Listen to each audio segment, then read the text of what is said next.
The Russia-Ukraine conflict has triggered a food crisis across the globe. India, interestingly, has now decided to step in and fill the vacuum. It has offered to export almost about 7 million tons from its 107 million tons of wheat that it has in its stores. In the latest, Egypt has now confirmed that it will start importing wheat from India to make up for the loss of exports that are coming in from Russia and Ukraine.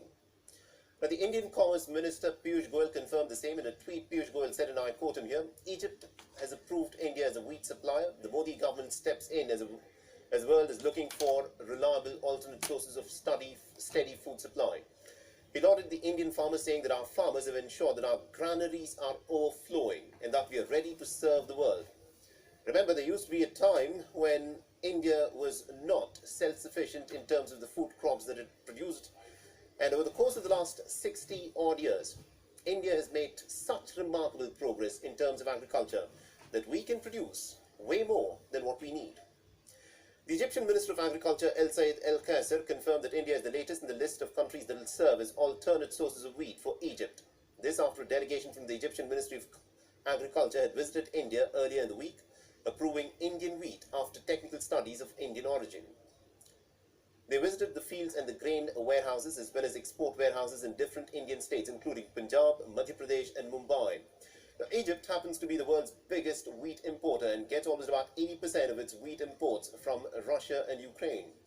Now, according to the Observatory of Economic Complexity, Egypt imports nearly about 12 to 13 million tons of wheat per year, while Egypt has been working to diversify its purchases, holding talks with France, Argentina and the United States. India has been stepping up its efforts to provide for the wheat shortage that the war has triggered. In fact, in a video address on the 12th of April, the Indian Prime Minister Narendra Modi spoke about exporting supplies to the world, an issue that he's even raised with the US President during the virtual meeting earlier in the week. The Prime Minister urged the World Trade Organization to relax its norms so that India can now export more wheat to other nations that need it.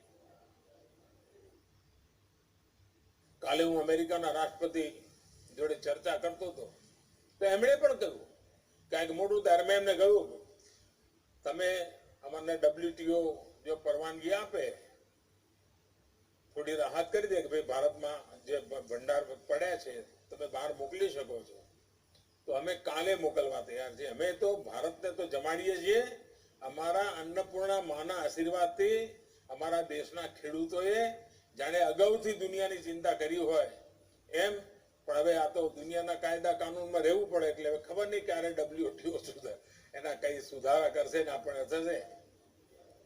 But remember, India is now filling a gap that's being left in the global food supply chain by the Russia-Ukraine conflict, and soon it could be sending wheat to other countries as well, including to places like Nigeria, Turkey, Vietnam, amongst other nations. And beyond Sudan, Civil has been tracking the story very closely for us and has sent us this report. Listen. Now, in an interesting development, Egypt has allowed Indian wheat. We know that for last many years, Egypt had barred Indian wheat over issues of insects, and this was something that was being discussed. But the Egyptian decision comes at a time when we know the Russian invasion of Ukraine is something that is impacting the commodity market, especially the wheat market globally. So in a bid to diversify its sources of wheat and also make sure that when it comes to the international wheat demand, there are sources for Egypt. This decision has been taken. Talks have been taking place for a long time.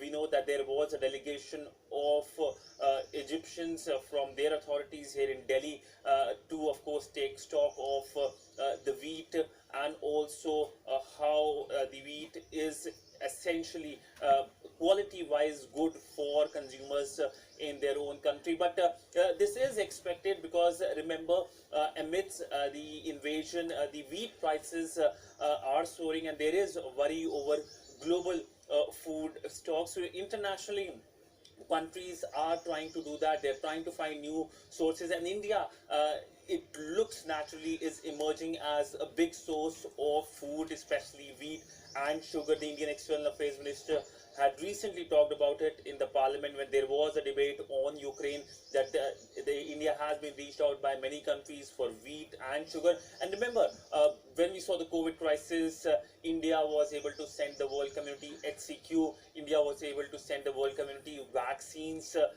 and these vaccines were given to many neighboring countries and many developing countries. So this time, when there is a shortage of wheat globally because of the war which is happening in Eastern Europe, it looks India will again be the front runner in